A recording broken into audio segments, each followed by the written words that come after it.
مسلم بن عقیل کی شہادت کا سن کر امام علی مقام حضرت امام حسین رضی اللہ تعالی عنہ نے اس تہیے کے ساتھ سفر جاری رکھا کہ حضرت مسلم بن عقیل کو شہید کرنے والے ظالموں کے سامنے کبھی بھی سر نہیں جھکاؤں گا، اور اسلام کی سربلندی کے لیے میرے خاندان اور میری قیمتی جانیں چلی بھی جائیں تو مجھے کوئی پرواہ نہیں ہے۔ حضرت امام حسین رضی اللہ تعالی عنہ سفر کرتے رہے۔ اسی دوران انہوں نے کافی سارے پڑاؤ کیے، اور بھی بہت سارے لوگ راستے میں ملے جنہوں نے کوفہ کے حالات حضرت امام حسین رضی اللہ تعالی عنہ کو بتائے، لیکن حضرت امام حسین رضی اللہ تعالی عنہ نے اپنا سفر مؤخر کرنے کی ہر تجویز مسترد کی۔ بالآخر حر بن یزید کی قیادت میں ایک لشکر نے حضرت امام حسین رضی اللہ تعالی عنہ کو راستے میں روک لیا۔ حر بن یزید نے حضرت امام حسین رضی اللہ تعالی عنہ کو پیغام دیا کہ مجھے حکم ملا ہے کہ میں آپ کو راستے میں روکوں اور یزید کی بیعت کرنے پر مجبور کروں، اگر آپ بیعت نہیں کریں تو پھر آپ کے ساتھ جنگ کروں۔ حضرت امام حسین رضی اللہ تعالی عنہ نے حر بن یزید کو کہا کہ میرا نام حسین ابن علی ہے، میں کسی بھی طرح سے کسی ظالم کے سامنے نہ کبھی جھکا ہوں نہ ہی جھکوں گا۔ حضرت امام حسین رضی اللہ تعالی عنہ نے حر بن یزید کی تمام تر کوششوں کے باوجود رکنے سے انکار کیا اور اپنا سفر کرتے رہے۔ حر بن یزید نے 3 مقامات پر حضرت امام حسین رضی اللہ تعالی عنہ اور قافلہ نبوت کو روکنے کی ناکام کوشش کی۔ تیسری جگہ پہ حر بن یزید نے جب حضرت امام حسین رضی اللہ تعالی عنہ کے قافلے کو روکا تو حضرت امام حسین رضی اللہ تعالی عنہ اس جگہ کی کیفیت کو دیکھ کر لوگوں سے پوچھا، کیونکہ وہاں پہ ریت، ٹیلے اور ایک سنسان جگہ تھی۔ حضرت امام علی مقام نے لوگوں سے پوچھا کہ اس جگہ کا نام کیا ہے، تو انہوں نے بتایا اس جگہ کا نام نینوا ہے۔ حضرت امام حسین رضی اللہ تعالی عنہ نے پوچھا کوئی اور نام بھی ہوگا، انہوں نے ایک اور نام بتایا، تو پھر دوبارہ سے حضرت امام حسین رضی اللہ تعالی عنہ نے پوچھا کہ کوئی اور نام، تو بتایا گیا کہ اس جگہ کا نام کرب و بلا ہے۔ اس پر حضرت امام حسین رضی اللہ تعالی عنہ نے اپنے ساتھیوں کو حکم دیا کہ ہم یہاں پہ پڑاؤ کریں گے اور یہیں پہ خیمے لگا دیے جائیں۔ حضرت امام حسین رضی اللہ تعالی عنہ کے حکم کی تعمیل ہوئی اور خاندان نبوت کے اس عظیم قافلے کے خیمے لگا دیے گئے۔ ظہر کا وقت ہوا تو حضرت امام حسین رضی اللہ تعالی عنہ کے صاحبزادے حضرت علی اکبر نے اذان ظہر کہی، تو اسی دوران حر بن یزید کی قیادت میں جتنا بھی لشکر تھا انہوں نے حضرت امام حسین رضی اللہ تعالی عنہ کی اقتداء میں نماز ظہر ادا کی۔ صرف ایک نماز نہیں بلکہ نماز ظہر، نماز عصر اور نماز مغرب بھی حضرت امام حسین رضی اللہ تعالی عنہ کی اقتداء میں ادا کی گئی۔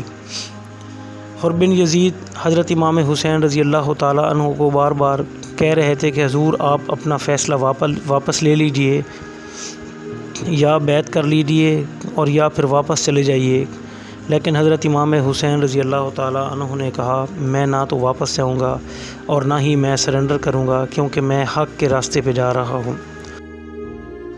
حضرت امام حسین رضی اللہ تعالی عنہ کو جس مقام پہ روکا گیا تھا، جس جگہ کا نام کربلا تھا، اس سے چند میل کے سفر کی دوری پر کوفہ واقع تھا، اور کوفہ میں ابن زیاد کو گورنر بنا کے بٹھا دیا گیا تھا۔ حر بن یزید نے گورنر کی طرف پیغام بھجوایا کہ حضرت امام حسین رضی اللہ تعالی عنہ کسی بھی طرح سے بیعت کرنے کے لیے راضی نہیں ہیں، تو ابن زیاد نے حر بن یزید کے لیے پیغام بھجوایا کہ آپ خاندان نبوت کا پانی بند کر دیں، حضرت امام حسین رضی اللہ تعالی عنہ کے ساتھ بچے اور خواتین ہیں، جب خوراک اور پانی کی کمی ہوگی تو پریشان ہو کر خود ہی مان جائیں گے۔ جب یہ پیغام حر بن یزید تک پہنچا تو حر بن یزید نے کہا کہ میں کسی بھی صورت میں یہ نہیں کر سکوں گا کہ خاندان نبوت کا پانی بند کر دوں۔ جب ابن زیاد کو یہ خبر ملی تو ابن زیاد نے مزید لشکر عمرو بن سعد کے نگرانی میں بھجوایا، جو کہ 20,000 کا لشکر تھا۔ انہوں نے وہاں آ کے فوری طور پر پانی بند کروا دیا۔ عمرو بن سعد کے لشکر میں ایک ظالم اور لعنتی قسم کا انسان شمر بھی تھا، جس نے حضرت علی اصغر شہزادے کے گلے میں تیر پیوست کیا تھا۔ یہ اتنے ظالم تھے دونوں، انہوں نے حضرت امام حسین رضی اللہ تعالیٰ عنہ سے ملاقات کی اور حضرت امام حسین رضی اللہ تعالیٰ عنہ کو یہ کہا کہ 2 ہی راستے ہیں، یا تو آپ کو شہید کر دیا جائے گا یا پھر آپ یزید کے لیے بیعت کریں۔ حضرت امام حسین رضی اللہ تعالیٰ عنہ نے فرمایا کہ میرا فیصلہ وہی ہے جو پہلے دن سے تھا۔ تو اس پر انہوں نے کہا جی پھر جنگ کی تیاری کر لیں۔ یہ 9 محرم کی شام تھی جب حضرت امام حسین رضی اللہ تعالیٰ عنہ کو 3 دن کے پیاسے ہونے کے بعد جنگ کے لیے مجبور کر دیا گیا تھا۔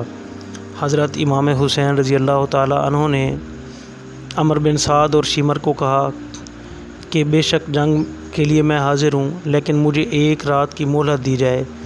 حضرت امام حسین رضی اللہ تعالیٰ عنہ نے وہ مہلت اللہ تعالیٰ کی عبادت کے لیے مانگی، تو انہوں نے کہا جی کوئی مہلت نہیں ہے، ہم اسی وقت بالکل آپ سے جنگ کریں گے۔ تو حر بن یزید، جو کہ ابھی تک یزیدی لشکر میں ہی کھڑا تھا، حر بن یزید نے کہا کہ امام علی مقام اگر ٹائم مانگ رہے ہیں تو ان کو وقت دے دیا جائے اور جنگ صبح ہوگی تو دیکھا جائے گا۔ تو حر بن یزید کی سفارش پہ حضرت امام حسین رضی اللہ تعالیٰ عنہ کو رات کی مہلت دے دی گئی۔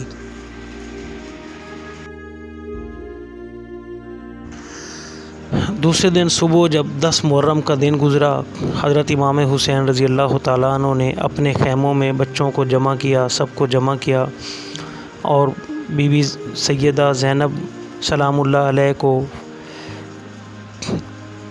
تاکید کی کہ آپ میری بڑی بہن ہیں اور آپ میرے بعد اس قافلے کا حضرت زین العابدین اور آپ کے علاوہ کوئی سہارا نہیں ہے، تو آپ نے ان کو سنبھال کے لے جانا ہے اور ان کو صبر کی تلقین کرنی ہے۔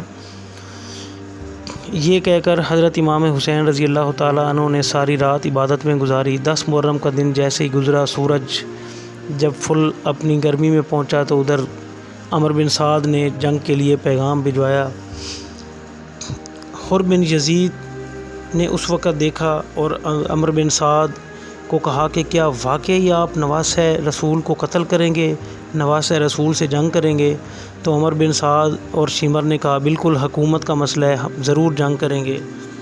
تو پھر حر بن یزید نے کہا کہ پھر میرا فیصلہ بھی سن لیجئے۔ وہ اسی وقت وہاں سے نکلے اور حضرت امام حسین رضی اللہ تعالیٰ عنہ کے قافلے میں آ کے شامل ہو گئے۔ تاریخ میں یہ بھی لکھا گیا کہ حضرت امام حسین رضی اللہ تعالیٰ عنہ کے مقدس قافلے کی طرف سے پہلے شہید ہونے کا اعزاز بھی حر بن یزید کی قسمت میں آیا۔